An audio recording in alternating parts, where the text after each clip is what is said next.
So this is the recording of a lecture called The Measurability of Aesthetics that I gave a year ago in my gathering in my physics department.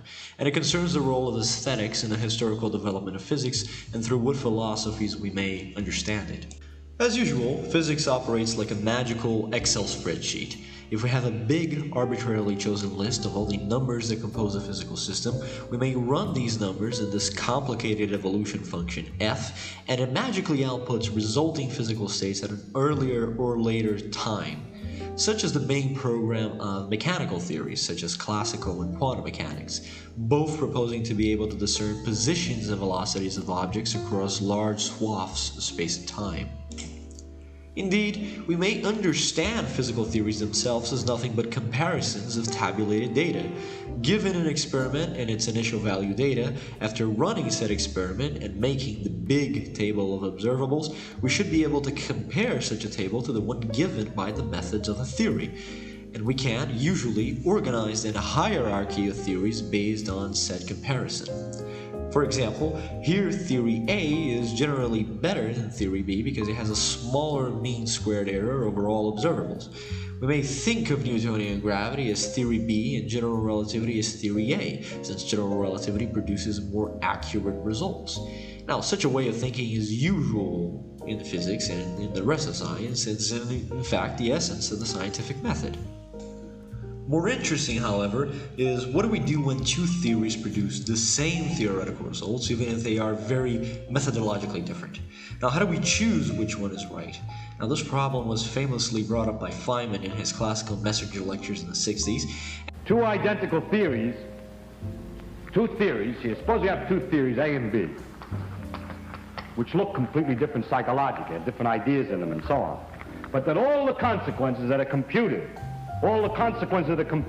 are exactly the same. And in physics, we have dozens of examples of more unorthodox theories that don't have any traction, such as Weber's velocity-dependent magnetism, Sakharov's vision of plastic deformations in general relativity, the gyromagnetic ratios of toroidal electrons, and many others.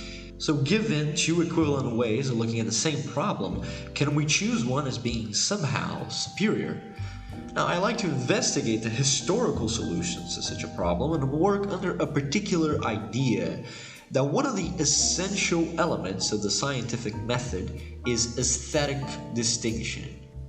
Now, let's first look at what we do know. In playing classical mechanics, there are many conceptual programs or algorithms that get the big, complicated evolution functions, which are our equations of motion.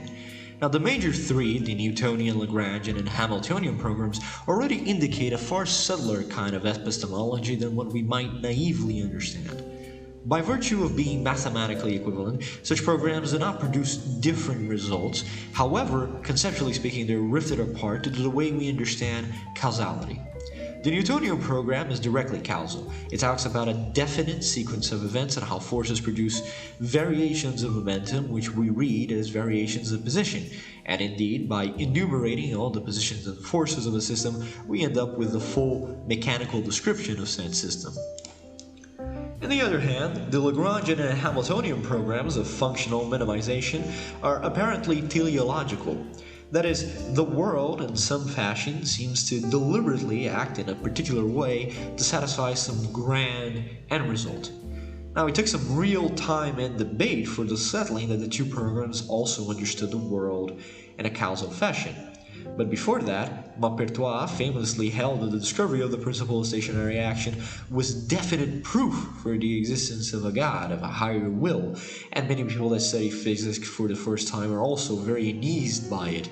And indeed, it asks the question, how do such two profoundly different ways of comprehending the world yield the same results, and is one preferable to the other? In a practical sense, we use functional minimization due to its easy and high generality, whilst we may implement Newtonian processes for numerical simulation.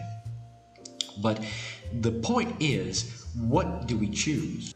I like to start with the old story of wave-particle duality in optics from Newton and Huygens' time. Nowadays, by electrodynamics, we understand particle optics to be the high-frequency limit of regular electromagnetic wave theory, as given by the Econo approximation. However, obviously, the existence of quantum electrodynamics muddies the water by introducing a set of discrete bundles of energy that we may think of as individual light particles. Now, the debate on what exactly constitutes light, a photon or whatever else, is still ongoing. For example, you may be successful in doing a semi-classical approximation of light as a wave that transfers its energy in quanta, or perhaps you may be successful in writing down an honest-to-God photon and wave function, but I won't discuss these complications. However, the difficulty in ascertaining what light is was a source of historical feuds, as put into this little book over here. We may understand the two classical positions as such. Newton wrote optics, and because of its enormous practical applications and very wise insights, it got the upper hand and became the standard viewpoint for a couple of decades. Indeed, optics as a treatise is chock full of historical gold nuggets, such as Newton's suggestion of how electric forces may be the dominant ones in composing matter. It's composed of the first volume of ray optics and a second and third volumes of what we would now know as interference phenomena, such as diffraction and spectral refraction of light at angles. The two other volumes are also filled with a lot of Newton's personal philosophies as insights on how the world should behave. The second position was that of Huygens, which came some 14 years before Newton's optics, and it spoke of how the accumulation of waves could produce the seen movement of light in the environment, and indeed it is also visionary in how it conceives of many phenomena, including the classic Huygens principle of wavefront addition. This first example is somewhat different than the first cited ones. The two theories currently provide exactly the same explanations for the majority of optical phenomena, and without electromagnetic interference, Huygens' theory is just an uglier way to produce the same mathematical results as Newton's theory. Two theories and the same results. Now what do? Now, historically, we see that Newton's method were initially preferred to do aesthetic reasons. Not only are methods of geometry dealing with ray optics simpler, but the atomism and simplicity of thought he presented in his philosophy was considered of greater value. Conceptually, however, the two were not so different. Both Huygens and Newton believed in a luminous ether for the propagation medium of light. It wasn't until Thomas Young's treatise that the wave theory took precedence when he developed the principle of mechanical interference. In the 1800s, the manuscript Experiments and Inquiries Respecting Sound and Light, Young goes to great lengths to demonstrate how light can be shown to be a wave using Huygens' method plus the wavefront interference. To the side are some of the differential equations he wrote using synthetic geometry, which I find very striking of these old kinds of texts. The treatise has many interesting bits. The first is how this work plans to emancipate Huygens' method from a simple equivalence to something superior. You see, Euler at the time objected to the ray optics theory. In a work of his called A New Theory of Light and Colors, which I understood reading Kurt Peterson's article, he made these very intelligent observations on how light should behave and fit in as a wave. For example, he observes how the only thing that should determine the color of light is its frequency, as that is the only thing that changes the wave vector direction of an incoming plane wave in basic Snell refraction. He also organized some frequencies of light in the correct order, such as red having a lower frequency than violet, and such. These remarks encouraged Young. He was interested in acoustics, and after a while, he developed the idea that the superposition of different motions could be used to describe sound. In absolute terms, those ideas were already used by Newton and others, but he made a very novel approach with his wave theory. He then posited such a thing should be true of light also, and then promptly experimented on these phenomena, such as finding single-slit diffraction.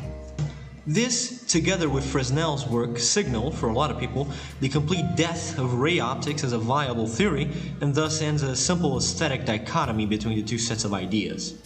That is, as long as we don't think too much about oscillatory integrals and the links in quantum theory, where we may represent patterns of photon absorption probabilities as given by amplitude interference. Now, I'd like to talk about the subsequent historical battle and another aesthetic commitment, which was Lorentz and Einstein's debate on the nature of the luminous ether. First on Lorentz. The luminous ether, or aether, is the aforementioned medium of light propagation.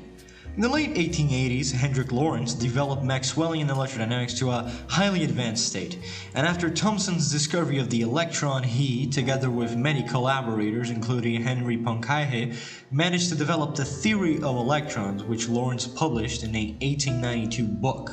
This book is an extremely comprehensive treatment of both traditional electrodynamics, but as well as of the physics of dielectric materials and electromagnetic optics.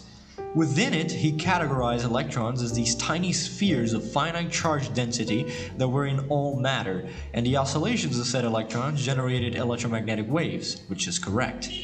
However, its most significant contribution were aspects of the electron individually and how it behaved near the speed of said waves, the speed of light.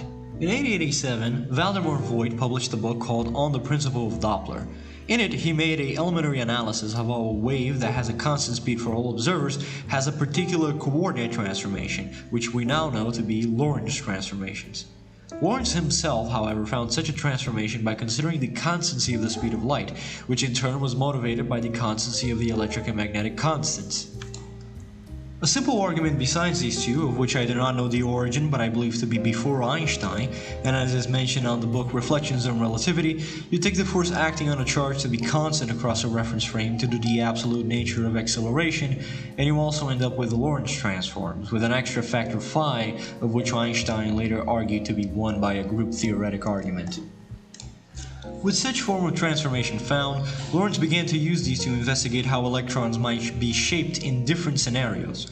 For example, by performing what we now know to be a Lorentz boost, the total volume of the electron is conserved, but it's longitudinally stretched, slightly increasing its mass in that direction.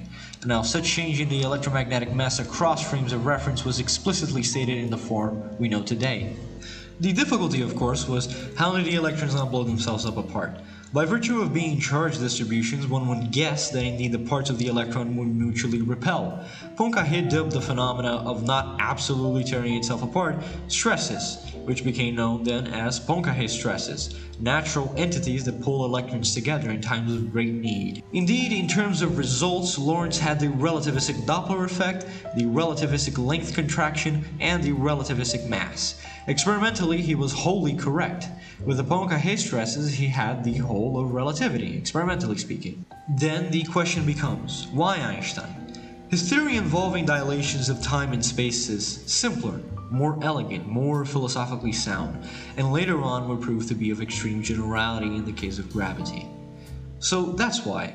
Although the Michelson-Morley experiment exists, the reason is simply that Einstein's theory is better. The luminous ether can also work with the Michelson-Morley experiment as long as it becomes necessarily indetectable by means of some of its properties.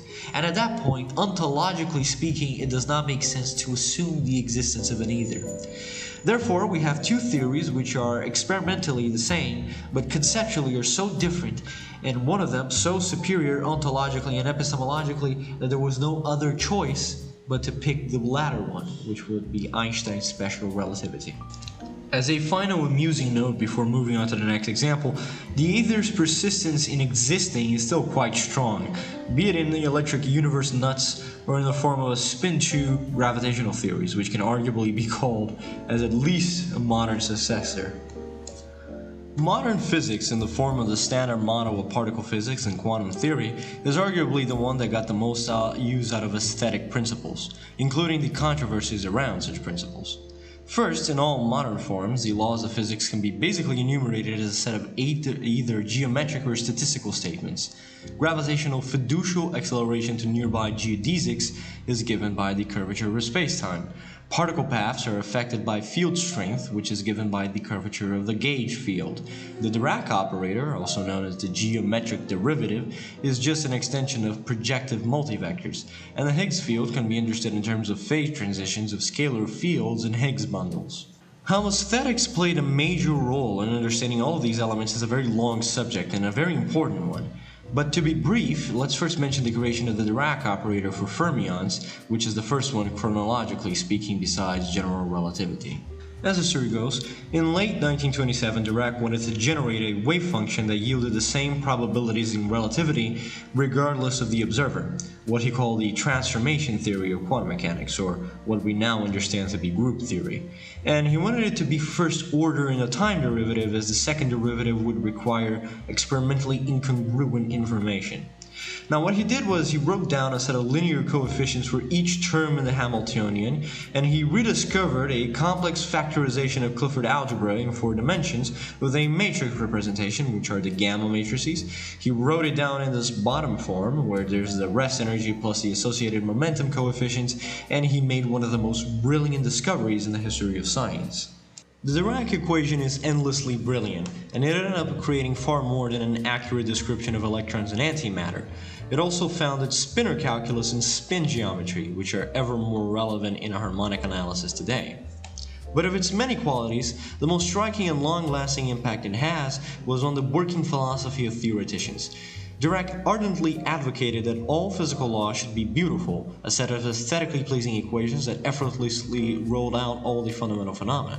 Such doctrine of looking for physical laws by aesthetic appeal is so ingrained even today that one cannot help but be astounded by its unquestionable success.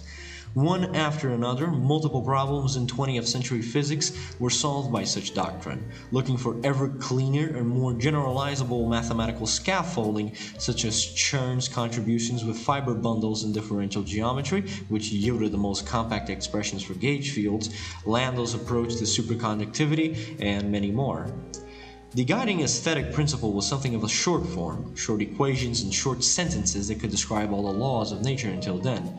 And one of the main aesthetic principles was symmetry and its many manifestations. Be it the symmetry of space-time that generates the irreducible representations of particles, phase symmetries in quantum mechanics, or the famed gauge symmetries of the fundamental forces, the concept itself has been abused over and over again to form lots of significant predictions. One example was the elaborate discovery of the strong particle symmetries by Gell-Mann. In the late 60s, with the discoveries of isospin, hypercharge, axial currents, and parity violations, there were many attempts to construct systematic theories of elementary baryons, such as Dyson's theory of pseudoscalar pions and whatnot. The truly successful approach was the SU3 symmetry take by Gell-Mann that accurately described how many sorts of switches were taking place and how you could write propagator amplitudes out of that. I was thinking of charges in several different ways. I was thinking of charges forming closed systems under commutation. I didn't realize that they were Lie algebras until a little bit later. And these charges were then had different origins or different character depending on the problem. Gell-Mann speaks very confidently about this artfulness of the end result when mentioning how as many as 6 experiments tried to prove QCD wrong and came out with positive results in the 60s, and all of them were later proven to be incorrect. And he had an unshakable faith in the character of the beauty of the theory, so much so that he was always confident that they would be proven incorrect. The subsequent development to generate the standard model of particle physics, which is entirely composed of a massive symmetry of many different particle families, seemed like, and it was, the most successful technique and program in physics of exploiting symmetry. And it generally fell under the umbrella of an aesthetic choice, either by nature, God, or the physicists themselves. So much so, many grand, unified theories were developed in hopes of looking at higher symmetries and even supersymmetry by directly implementing the gauge groups as part of spacetime, generating a great deal of superalgebras where one could switch up fermions and bosons by means of multiplication. But unfortunately, all of these attempts have so far failed. This law of Gell-Mann and Neumann, this symmetry law, is not a perfect symmetry. If it were, the statement would be that the replacement of one particle by another will make no change. For example, the replacement of a neutron by a lambda should make no change. And yet the neutron and lambda differ in mass alone by some 20%. So there alone is a change that when you take a neutron and replace it by a lambda, the mass is different. So this symmetry is not perfect. It's an imperfect symmetry. But by what kind of a view is a thing that is only partly symmetrical natural? Is a thing that is only partly symmetrical beautiful? But physicists feel that a partial symmetry is an indication that some deeper and more profound description of nature is possible, that there's gold in them thar hills. Looking for symmetry is an old one. Poincaré suggested it, Einstein used it, really came into its own when quantum mechanics was developed. But the great discovery always involves a great philosophical surprise. And in order to understand the nuclear forces, it's almost certain that we're going to have to take a completely different view about everything that we know already, philosophically that is. Now on failure, string theory, now I'm just fucking around, but string theory is a fantastic attempt at exploiting beautiful structures by elevating many of the already existing geometrical and topological features of physics to very new heights, introducing all kinds of manifolds, fields, and whatever else. In fact, there's a whole supergeometry deal about it that I'm willing to study about. Strings have been very useful in condensed matter and such, and they highlight dual theories that one day we will elucidate a true quantum gravity. But honestly, it's such a pretty model, you know, it's just very nice. And on a last note, I like to talk about the modern view of what future physics might look like as per the aesthetics of John Archibald Wheeler. Now, Wheeler is my favorite physicist, and I pardon the stream of consciousness kind of rant here, but his ideas are so overwhelmingly original and interesting that I don't think really you can even escape from them. The ideas of relational and even self-referential quantum mechanics, the idea of participatory universes, the ideas of how law without law, the ideas of the principles of austerity of the laws of physics, the many ideas on what the ontology of experimentation would look like near the Big Bang, because obviously you can't really construct a theory of everything if there are no observers and everything else. So I would like to just say he is, personally my aesthetics when it comes to those sorts of discussions. And so just to close, I'd like to thank you for watching. In the real world, there was a lot of discussion after that, but ultimately this is just sort of a quick expository lesson, so thank you.